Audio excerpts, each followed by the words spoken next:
Selamat datang di channel Cerita Cinta, channelnya cerita cinta romantis.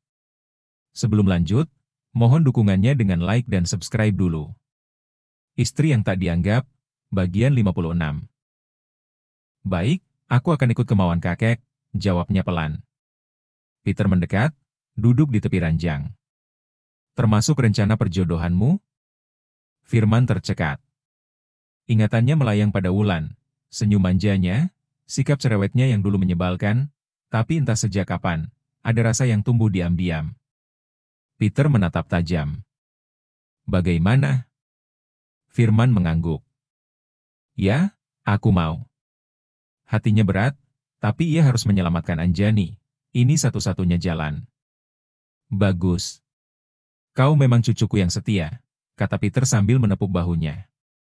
Tapi, kakek juga harus selamatkan ke Anjani, ucap Firman nada suaranya memelas. Peter menghela napas. Kenapa aku harus repot-repot? Aku tak tertarik. Firman mengepalkan tangan. Astaga, kakek tua ini memang licik, pikirnya. Aku harus cari cara kakek licik ini menyelamatkan Kak Anjani. Pikirnya dalam hati ia menarik napas dalam, lalu menatap Peter dengan keyakinan penuh. Karena, Kak Anjani juga cucu kakek, dia anak dari Om Lukas. Peter membeku, matanya menyipit. Untuk sesaat, waktu seakan berhenti di ruangan itu. Jangan membohongi aku, bentak Peter sambil menatap tajam. Dari mana kamu tahu kalau Anjani itu cucuku? Hah? Wajah Firman tetap tenang, meski dalam dadanya ada badai kecil.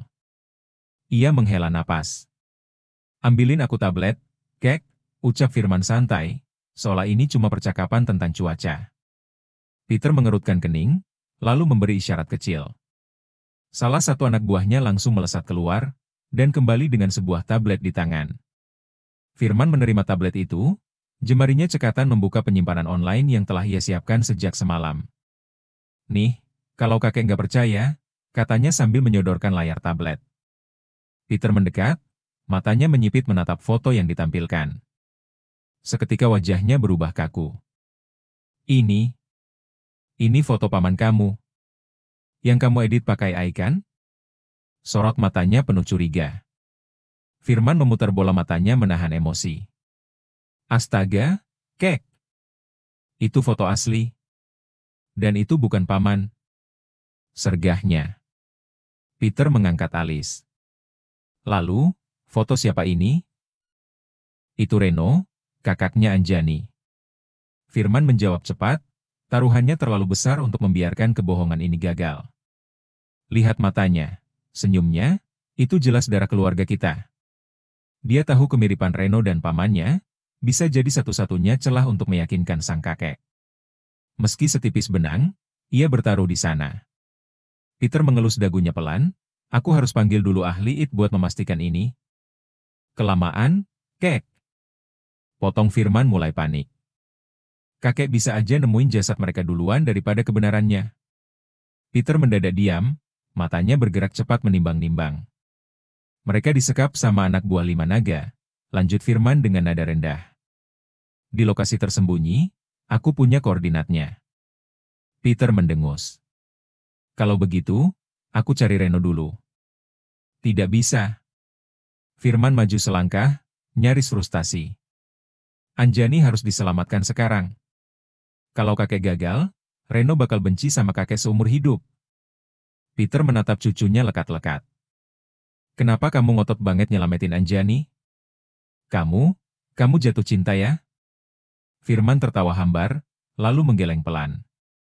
Dia satu-satunya orang yang nolongin aku waktu aku jadi gembel, kek. Waktu kakek bahkan nolak ngasih aku sebutir nasi. Kata-katanya menampar keras. Peter tersentak, tak bisa menyangkal. Kamu emang jago main drama ya? Peter menghela napas panjang. Baiklah, aku akan selamatkan Reno dan Anjani. Tapi, kamu harus mau dijodohkan. Firman langsung berdiri tegak, senyum lebar di wajahnya. Nikah?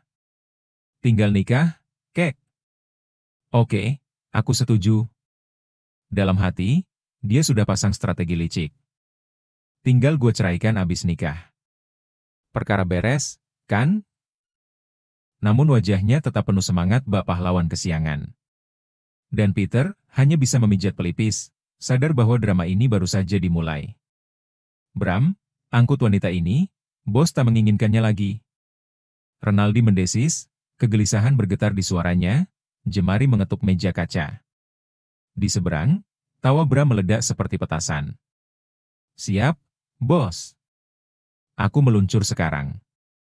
Renaldi menutup ponsel, rahangnya mengeras, lalu menoleh pada Anjani yang terkulai lunglai di kursi besi. Bayang-bayang ketakutan menari di matanya. Tangan Renaldi mengepal, seolah memastikan kuasa atas hidup mati gadis itu, sementara batinnya berbisik puas. Malam ini ia menuntaskan setiap pemberontakan. Ini ganjaran bagi siapapun yang menolak tunduk padaku, gumamnya para menahan dentum ego yang membara. Lalu berbalik, langkah sepatu berderap keluar, meninggalkan aroma parfum dan ancaman yang menggantung.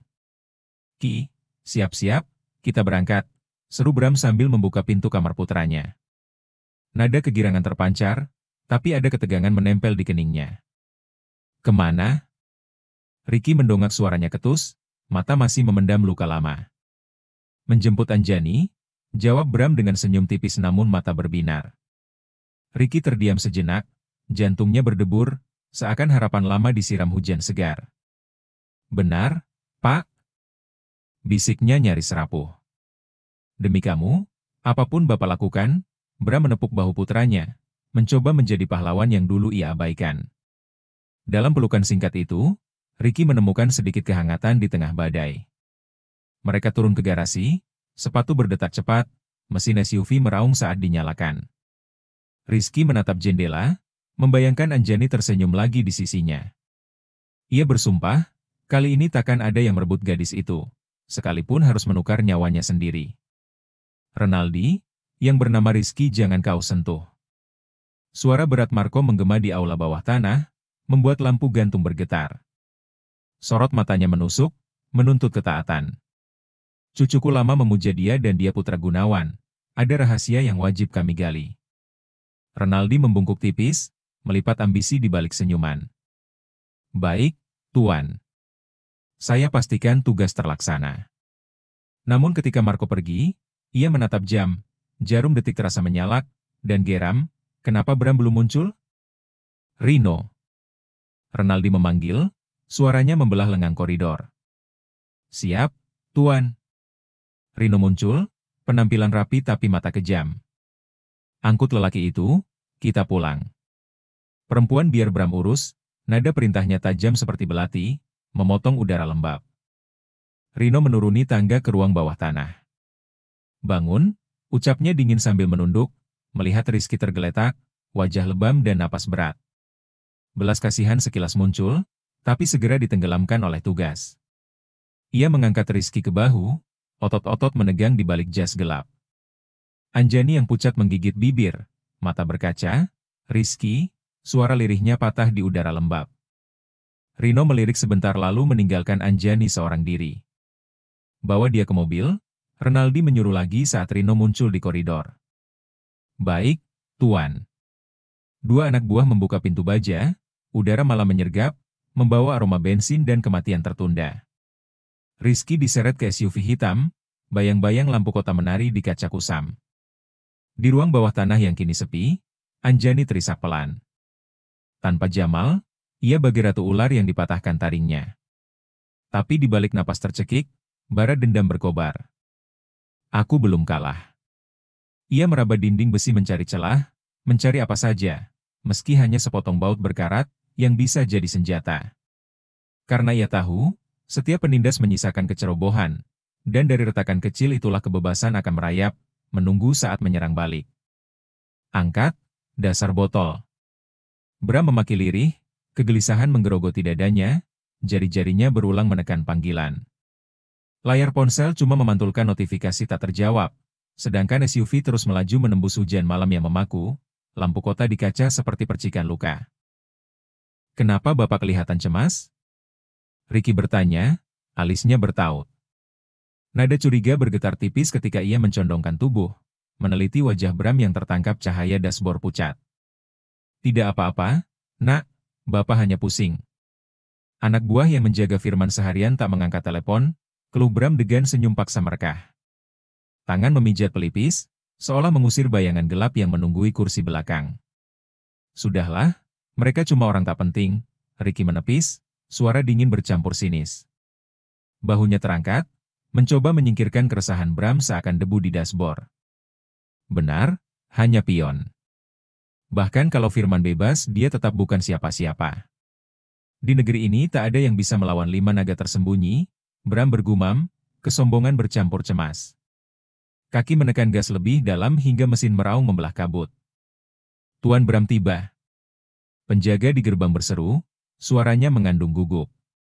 Tubuhnya menegak memberi hormat, sambil membuka pintu besi yang mencicit seram di bawah lampu redup. Di mana tahanannya? Bram bertanya singkat, harap dan murka beradu di sorot matanya. Sepatu kulitnya berderap mengikuti penjaga menembus koridor pengap berlumut. Silakan, Tuan. Penjaga menunjuk pintu baja bawah tanah, searaya perlahan mundur. Bram dan Ricky menuruni tangga sempit, yang bergaung seperti perut monster menelan tamu. Anjani. Ricky berseru, nada bergetar antara rindu dan penyesalan. Matanya membesar saat melihat gadis itu duduk lemah, rambut kusut menutupi pipi lebam. Dasar bijangan, jadi kau juga terlibat? Anjani menatap tajam, rasa dikhianati membakar suaranya. Ia bersandar pada dinding lembab, menahan gemetar yang merambat ke jemari. Kutinggalkan kau di sini. Kalau dia keras kepala, paksa saja. Bisik Bram di telinga Ricky dengan tatapan kejam menusuk. Ia berbalik cepat, sepatu mengetuk lantai bak palufonis sebelum menghilang di koridor. Anjani, aku sekarang orang berada, ayo hidup bersama lagi. Aku masih cinta mati padamu, Ricky mencoba merayu. Matanya berkilat berharap, tangannya terulur gemetar, seolah uang bisa menambal luka tahun-tahun lalu. Jangan mendekat, jijik aku melihatmu. Anjani menukas, amarah menyalak. Ia bangkit meski lutut bergetar, menggenggam rantai samping kursi seakan pedang terakhir. Jangan main keras, Jani. Dunia ini milik orang kuat, Ricky menggeram, obsesi menegang di wajahnya. Ia melangkah maju, bayangan tubuhnya menelan cahaya lampu kumal, ketegangan merayap menunggu letupan. Sentuh aku, dan darahmu kubasuh di lantai ini. Anjani berdesi sengit, adrenalin membakar pipi.